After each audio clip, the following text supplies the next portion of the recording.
Gracias por estar ahí. Resulta que Carolina Sosa es una directora de cine uruguaya y exploradora de National Geographic que nos va a presentar hoy Agua Invadida, un documental que expone una realidad realmente preocupante y que alarma. Más de 200 barcos pescaron ilegalmente en aguas territoriales uruguayas durante 2024 y solo uno fue interceptado. La película revela el impacto ambiental, económico y político de esta práctica. Estamos contaminando, estamos sobrepescando, estamos generando un cambio irreversible. Las especies que veíamos antes ya no las vemos. ¿Y cuáles son las próximas especies, lamentablemente, que no vamos a ver? Esto es Uruguay. La pesca ilegal está arrasando con todo. Barcos extranjeros invaden, roban y destruyen. Pero no son los únicos. Los uruguayos también rompen las reglas y ponen en peligro lo que es de todos. ¿Cuál es el mar uruguayo que le vamos a dejar a nuestros niños? La misión es detectar todos los blancos de interés que sean en el área, presuntos infractores. Por la época del año va a ser pesqueros brasileros. El problema con los pescadores brasileños, yo recuerdo que hace aproximadamente entre 15 y 20 años que está pasando esto. Nos están sacando los recursos que son nuestros. Por un lado, los pescadores artesanales brasileños entran legal y los pescadores uruguayos no cumplen con las normas, el producto final va a ser la depredación de la fauna marina de forma más rápida. Si no tenemos conciencia del tamaño de malla y que la INARA controle, es imposible. Imposible, matamos toda la fauna, no va a quedar nada. El proyecto Proteo inició con la búsqueda de una solución tecnológica para poder combatir la pesca ilegal. La idea de nosotros con Andrés es tratar de presentar un proyecto para modificar la ley sobre la pesca ilegal, que se vuelva un delito. Tenemos que tener respaldo jurídico sobre la pesca ilegal, que deje de ser una falta y sea un delito. Por primera vez, llevaremos las evidencias hasta lo más alto y vamos a intentar convencer a quienes tienen el poder de cambiar esta realidad que lo hagan de una buena vez.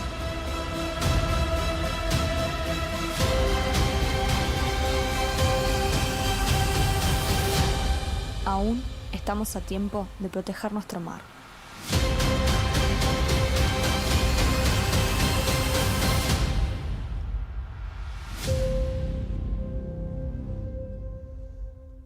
Bienvenida, Carolina, es un gusto que estés acá. Muchas gracias por invitarme al programa.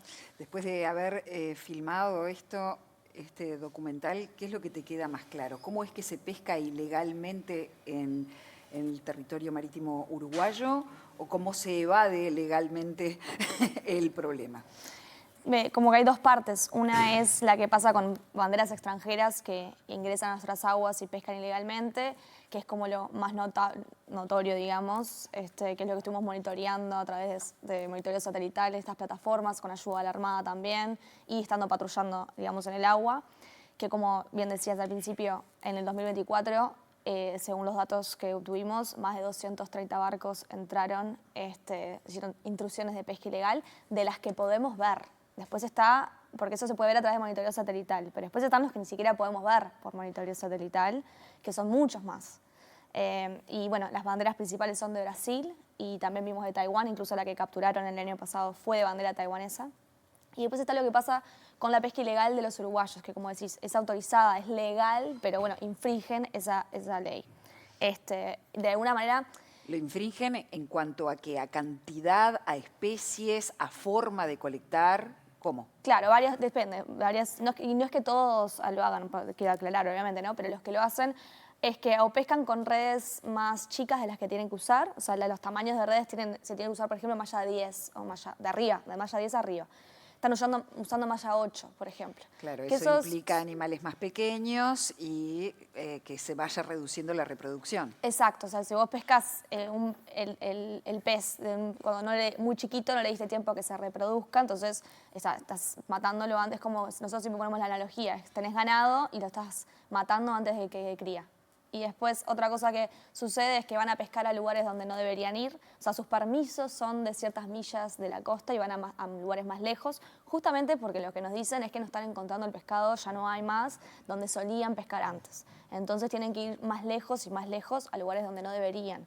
Y después ya un poquito más grave es si hay una zona vedada, por ejemplo, hay zonas de veda de merluza y van igual, por ejemplo. Entonces, bueno, ahí ya estás pescando lugares donde no deberías, usando mallas que tendrían que ser más grandes y estás incluso pescando peces o especies que no deberías pescarlas. Mirando el documental aparecen ahí dos cuestiones de cómo se hizo este documental. Primero, desde el punto de vista técnico, o sea, apareces vos incluso debajo del agua, o sea, tuviste que bucear para hacerlo. Y después está todo el tema de la persecución o de la búsqueda de esos barcos. ¿Cuáles fueron los desafíos que se fueron encontrando para llevar a cabo este documental? Un montón. Justamente, bueno, empezando por la segunda parte, que es que la idea original del documental era mostrar el operativo de captura. Yo sabía del día 1 que iba a ser muy difícil, justamente porque viendo las estadísticas de cuántos barcos capturan al año, yo ya sabía que mis chances eran una en muy pocas. Entonces como que tuve un plan A y un plan B a la vez. El plan A era, bueno, vamos a hacer todo lo posible durante muchos meses, trabajando en conjunto con la Armada, yendo a los operativos de captura, esperando el momento en el que fuera posible.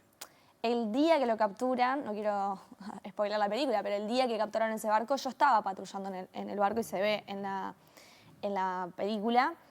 Pero claro, mi barco estaba lejos de mi barco. El barco de la Armada en el que yo estaba muy lejos de donde estaba el barco taiwanés. Entonces tuvieron que mandar un helicóptero.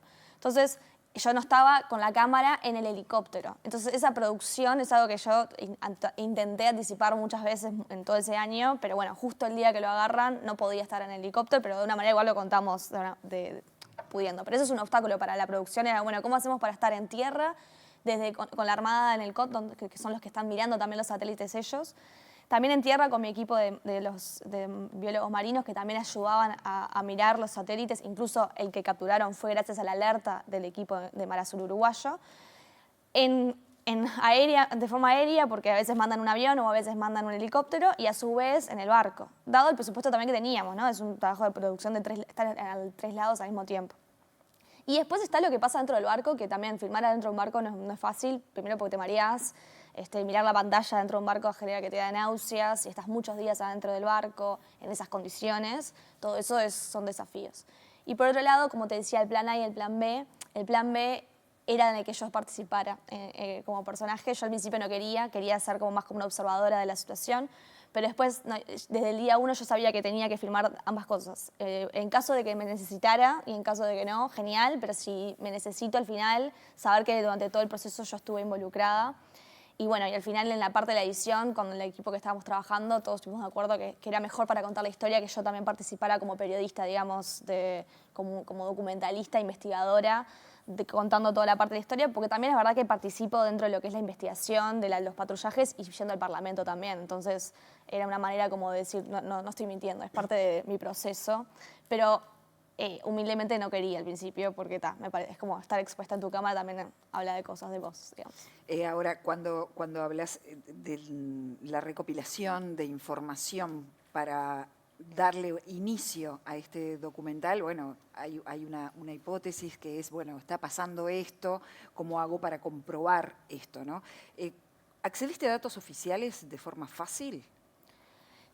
No hay muchos datos oficiales, esa era parte del problema. O sea, los datos que habían, obviamente se saben porque capturan, y después porque la periodista Sabina Godaracena es la única, hasta donde yo sabía, antes de que yo arrancara el documental, que había hecho una investigación apoyada por National Geographic Pristine Seas, antes de que yo me involucrara, que investigó durante 6 meses lo que estaba pasando. Y ella tiene como datos, fue como los primeros datos más científicos de la cantidad de barcos que entraban y se iban. Porque una cosa, la Armada también tiene esos datos, pero a veces no miran, no tienen tanto registro como de otras plataformas, porque hay varias plataformas que se dedican a mirar a nivel satelital esto. La Armada utiliza una que se llama Sea Vision, pero después hay otras más, como Global Fishing Watch o Skylight y más. Entonces, Con ese estudio es que yo dije, bueno, acá los números están más planteados, pero ella solo lo hizo durante 6 meses. Entonces yo dije, bueno, hay que extender esa investigación, y con el equipo de Mar Azul uruguayo, gracias a la Fundación Internacional Blue Marine Foundation, consiguieron un fondo para estudiar durante un año toda la cantidad de datos, porque hay que estar mirando durante un año Obviamente. toda la computadora, básicamente, cuántos barcos entran y entender. No es que entra un barco y dices, entró un barco, estás pescando ilegalmente. Porque como aparece en el documental y explica el biólogo Agustín Lobrero, que es como el experto en monitoreo satelital, tenés que, si no lo agarrás con las manos en las masas, con una fotografía de que lo está haciendo, vos no podés decir que está pescando ilegalmente. Pero puedes intuir que sí lo está haciendo por determinados parámetros, como por ejemplo la velocidad de navegación. Cuando uno navega de un punto a otro porque tiene que ir de acá al puerto, vas con una velocidad, porque si no estás gastando gasolina y es mucho dinero lo que estás gastando. Si vos bajaste la velocidad a tanto que estás como flotando en el mar y no estás haciendo nada, justo en un área de interés donde el biólogo sabe que ahí hay esa especie que se está concentrando, y que además por los movimientos del barco, una cosa es que si está arrastrando tiene como ciertos, va navegando en zigzag, digamos, y no va recto, bueno, entonces eso indica que lo más probable esté pescando ilegalmente. Así con mucho más, obviamente, que se pueden enterar en el documental. Ahí tenés a Mar Azul, tenés a la National Geographic y tenés una institución pública, estatal como la Armada, ¿no? La Armada que obviamente tiene los recursos que tiene, ¿no? Incluso hemos tenido durante todos estos años la famosa polémica por los patrulleros oceánicos, ¿no? Su compra. Pero la Armada tenía un interés, me imagino, por poder trabajar con ustedes, con Mar Azul y con National Geographic, para visibilizar la problemática, pero también para eventualmente poder salir a conseguir más recursos. Sí, ellos ya venían trabajando más o menos con Mar Azul, haciendo talleres y demás de capacitación. Ellos vienen, como decís, tienen sus recursos, ellos hacen lo mejor posible dentro de lo que tienen, digamos. National Geographic Society es lo que me apoyan a mí a hacer el documental, pero como que no tienen vínculo con la Armada directo, es más bien a través de mí que yo me intereso con ellos. Y al principio me costó convencerlos de que me apoyaran o que quisieran participar, ni siquiera apoyar el documental, sino a una entrevista, porque... Que te dejaran mostrar un monoplativo. Exacto, porque ellos no saben qué voy a hacer yo al final con la película o qué imagen les voy a dejar, porque yo intenté convencerlos de que yo estaba del lado de que, primero que es un documental apolítico, a mí no me interesa de qué parte de gobierno está, es algo que es una política de Estado. Entonces, y me interesa que porque mi fin es principal es proteger la fauna marina y a su vez el recurso para los que lo necesitan. Si ustedes, como Armada, son los que se ocupan de interceptar a los barcos ilegales, son ustedes los que necesitan más recursos para poder vencer este problema. Entonces yo soy una aliada, porque en realidad me interesa que ustedes cumplan su rol de que controlen la pesca ilegal y que puedan hacer un mejor uso de su fuerza, digamos, y sus recursos. Igual no es solo la Armada, también depende de la DINARA, de la Dirección Nacional de Recursos Acuáticos, que son ellos los que terminan fiscalizando y poniendo las multas, por ejemplo. Y no solo tiene que ver con los recursos efectivos, sino también con el marco legal. Exacto. Entonces acá nos estamos metiendo en que la pesca ilegal está considerada una falta. Entonces la pregunta es qué consecuencias tiene esta omisión, si es que llegáramos a esa conclusión, para la diversidad y la soberanía alimentaria, por ejemplo, de Uruguay. Exacto. Sí, por eso gran parte del documental lo que buscamos es cambiar la ley de la pesca ilegal. Por eso fuimos al Parlamento y seguimos yendo al Parlamento. Ya fuimos 2 veces más, vamos a volver a ir. Incluso, fuimos invitados también ahora a proyectar la película dentro del Parlamento. Esto se viene como noticia, lo vamos a hacer en octubre cuando terminen de discutir lo que es la ley de presupuesto, digamos. Y básicamente nosotros seguimos intentando, porque la idea es que justamente deje de ser una falta y que se vuelva un crimen, por lo menos algo penal, sí, un delito penal. Y la idea es que si es un delito, abre la oportunidad de varias cosas. Por un lado, que la Armada realmente tenga una fuerza de acción más amplia, porque al no ser un delito, la Armada, como explicamos en el documental, o sea, es como si cruzaras la calle en rojo y alguien venga y te capture porque cometiste esa falta. No, o sea, no es un uso excesivo de las fuerzas. La gente piensa que es un uso excesivo cuando la Armada intercepta estos barcos con armas, con gente, son los fusileros que son los que están preparados para esto. Entonces, si es un delito, se justifica más su acción y además, la principal razón es que funciona si vos haces que la pena, por ejemplo, que hoy por hoy es irrisoria la pena, o sea, está dentro del presupuesto. Si me agarran, pago tanto y listo. O sea, tiene que ser tan alta la pena que sea algo disuasivo, o sea, que vos pienses 2 veces antes de decir, bueno, el riesgo que tengo que agarrar, si me agarran, es, bueno, voy a tener que pagar $1 millón o algo así, algo que realmente les afecta al bolsillo. Porque una cosa es la pesca artesanal, que sí, no ganan $1 millón, pero las pescas industriales sí. El barco taiwanés, este que agarraron, es una pesca industrial masiva. Entonces esos barcos ganan mucho dinero por día, cada vez que están pescando. Y entonces, si vos los agarrás, vos decís, bueno, tengo que pagar $1 millón de multa, lo voy a pensar 2 veces. Entonces, y si podemos ir un paso más, incluso puede ir preso el capitán o el armador, porque el dueño del barco está en su país y anda a agarrarlo. Pero si el que agarraste en el barco puede ir preso, esa persona va a decirle 2 veces a su dueño, mira, vos me querés mandar a tal zona a pescar ilegalmente, yo no quiero ir, porque si me agarran a mí. Entonces, ese tipo de cosas funcionan como, digamos, de... disuasores. Exacto. ¿Qué cabida has encontrado hasta ahora en los parlamentarios, digamos, más allá de que obviamente la discusión del presupuesto está antes y todo lo demás? O sea, ¿cómo se percibe eso? Cada vez que vamos, vemos que están sorprendidos de lo que ven. O sea, como que claramente no había un conocimiento, y si lo había, no al alcance que tenía. Entonces, como que se muestran interesados. Incluso por eso nosotros fuimos a la Comisión de Ganadería y Pesca como parte del documental, que también estaban invitados a la Comisión de Medio Ambiente de Diputados. Y ahora, después del documental, en julio, fuimos a la Comisión de Frente Marítimo. Y fue esta comisión que, a raíz de otras personas que leyeron la taquigrafía de lo que nosotros dijimos, se ve que les molestó o se pusieron nerviosos. No voy a decir quién, ya saldrán en algún momento, pero está relacionado a la industria pesquera dentro del puerto. Pidieron una audiencia en el Parlamento para decir su versión y entonces los parlamentarios dijeron, ok, los recibimos a esta gente, pero antes queremos ver la película entera. Entonces a nosotros nos sirve, vamos a llevar al Parlamento y bueno, sí. Y aparte a mí me sirve que si se molestaron para leer la taquigrafía y para pedir una audiencia en el Parlamento, es porque algo se intimidaron y se molestaron. Entonces si yo con un documental puedo hacer que esta fuerza pesquera, que tiene mucho poder, que maneja la economía dentro de estos barcos internacionales, bueno, hay algo que estoy haciendo bien, porque si te molestaste para llegar hasta ¿Estás ahí... hablando de empresas pesqueras que tuvieron el conflicto ahora, por ejemplo? No está relacionado con el conflicto pesquero nacional específicamente. ¿Empresas extranjeras? ¿O son operadores del puerto Tratando de entender. Que reciben la pesca ilegal, por ejemplo? Sí, no sé si estoy autorizada a decir quiénes son exactamente. No decir, pero sí saber qué parte de la operativa es. Digo, vos tenés actores locales que obviamente trabajan en connivencia eventualmente con pescadores ilegales que entran en nuestro mar territorial, hace pesca, tienen que capaz que procesar el barco, el pescado puerto. Eso es lo que tengo entendido, porque tampoco no me dieron tanta información y por eso quizás no quiero tampoco, pero la realidad es que son empresas, un conglomerado de empresas que forman parte de una organización que ofrece servicios por ejemplo, a los barcos extranjeros que utilizan el puerto. Utilizan el puerto. Claro, esos barcos, por ejemplo, el barco taiwanés, supongamos, entra al puerto de Montevideo, en ese camino al puerto es que pescó ilegalmente y por eso lo agarramos. Cuando entra al puerto, alguien le tiene que ofrecer servicios de lo que sea, de lo que tenga que hacer, de gasolina, de alimentación, de reparación del barco y demás. Capaz, ahí la empresa puede decir, no, yo no sabía que estaba pescando en agua territorial, claramente, pensé que estaba afuera. Obvio, y yo lo que hago en el puerto con este barco no tiene nada que ver con lo que él hace en el alta mar, pero ahí está el punto. O sea, ¿por qué esta gente igual, si no tenés nada que ver, por qué te molestás en ir al Parlamento a decir algo? ¿Me explico? Pero porque ustedes dijeron algo. No, nunca, ni los nombramos a ellos. Solamente los nombramos. Nada, no los nombramos porque nosotros... es que hay un tema de conveniencia. Si yo me pongo a atacar y me pongo a decirte a vos, presta atención a estas embarcaciones que están viniendo a pescar ilegalmente y están haciendo uso de nuestro puerto, tú, como si haces tus cosas bien como parlamentario, dices, bueno, a ver qué está pasando acá. Y vas a empezar a prestar atención a la economía, a lo que está pasando ahí. Eso va a afectar a las empresas que le proveen servicios a estos pescadores ilegales. ¿Me explico? Perfecto. Sin ser...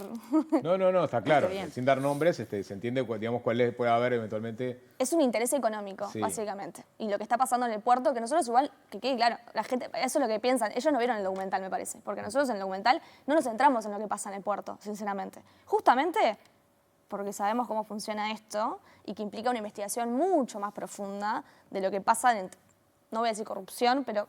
sí, intereses económicos de lo que está pasando en el puerto. Después de investigar en este año el documental, ¿te dio la sensación de que el puerto queda mucho por investigar en lo que tiene que ver con el puerto? Obvio. O sea, incluso yo a National Geographic, cuando le pido el fondo para apoyarme para este proyecto, les dije, apóyenme porque tienen distintos grados de financiación que te dan. el primero que puedes acceder no es mucho dinero. Entonces les dije, denme este dinero, yo hago el proyecto sobre lo que es lo que pasa en alta mar, más con la frontera con Brasil. Obviamente menciono lo que pasa en el puerto, pero no me investigo. Cuando lo termine, si vemos que amerita, apóyenme con más dinero, porque lo que implica investigar lo que pasa en el puerto implica mucho más tiempo y mucho más recursos y, no sé, un abogado o un guardaespaldas me tienen que dar, básicamente. Porque si me quiero meter con la gente que realmente está haciendo las cosas por debajo, tengo que hacer un documental como undercover, como por debajo, no sé, va a ser con cámaras ocultas y todo, porque es muy difícil a que esa gente te diga la verdad. E incluso en mi documental me costó, y no lo logré, que la pesca industrial aparezca, ¿no? O sea, aparece mucho la pesca artesanal, pero la pesca industrial no me dejaron, me contacté con muchos, pero no me dejaron subirme a un barco para mostrar lo que pasa en... ¿Y qué te argumentaban? No están de acuerdo con el mensaje. Entonces, ¿para qué te voy a subir a un barco? ¿Para qué voy a dejar que vos muestres lo que hacemos si yo no estoy de acuerdo con lo que vos decís? De que estamos arrasando con la fauna marina. Estamos haciendo las cosas bien, la pesca es un consumo, no tengo por qué llevarte arriba de mar, y tiene todo su derecho, obvio. Pero las pescadores artesanales también me costaron, pero hay uno que es el personaje como clave del documental. Él ya está cansadísimo de ver lo que hace, lo que está pasando. Incluso hace poco vino la nueva directora de la Inara, fue a La Paloma a juntarse con los pescadores y él volvió a decir todo porque ya está por jubilarse y ya no le importa a quién tiene que poner incómodo. Bueno, después están los capitanes de esos barcos industriales de vuelta, son empleados a veces, o sea, no son los dueños de esas embarcaciones. Entonces es perder su trabajo por dejarme a mí subir. Ojalá en algún momento alguien sí me deje subir y le pueda mostrar al resto de los uruguayos. Carolina, ¿y vos cómo terminaste en este mundo? O sea, este mundo tan específico. A mí me importa, hago documentales y me interesa mucho la conservación de los animales en general y tengo una vinculación con el mar muy estrecha desde que soy chica. Y bueno, a raíz de un artículo que vi en un diario fue como que empecé a darme cuenta de lo que estaba pasando en Uruguay. Y después en México yo estuve haciendo una serie de documentales y uno de los temas de la serie era la pesca ilegal en México. Y ahí vi como con mis propios ojos qué era lo que estaba pasando. Que una cosa es lo que ves en un diario o en una revista, pero hasta que no lo ves, las consecuencias reales como que capaz que no te impacta lo suficiente. Entonces cuando vi ese impacto dije, ok, cuando vuelvo a Uruguay me voy a dedicar a esto, a tratar de buscar financiación y demás. Y bueno, mi sueño siempre era trabajar para National Geographic, entonces fue como, bueno, aprovechemos este proyecto para entrar a ese mundo. Carolina, nos tenemos que ir, pero gracias por haber estado esta mañana acá. Decile a la gente dónde puede ver este documental. Bueno, ahora se puede ver próximamente en octubre, va a estar 2 veces en Montevideo, en el Festival de Monfic de Montevideo, el Montevideo Shopping, y después va a estar en otro festival también. Y ahora vamos a empezar con lo que es la distribución en el interior del país. Vamos a estar en Maldonado, en el Festival de Hotel Argentino en Piriápolis, y seguimos en los cines de Maldonado. Bueno, y después Rocha, obviamente. Así que bueno, estén atentos. Pueden seguirnos en las redes sociales @aguainvadida o en nuestro sitio web www.aguainvadida.com. Gracias, Carolina, por Gracias haber estado a ustedes acá. por el Un espacio. gusto. Nos vamos a la cartelera de cine.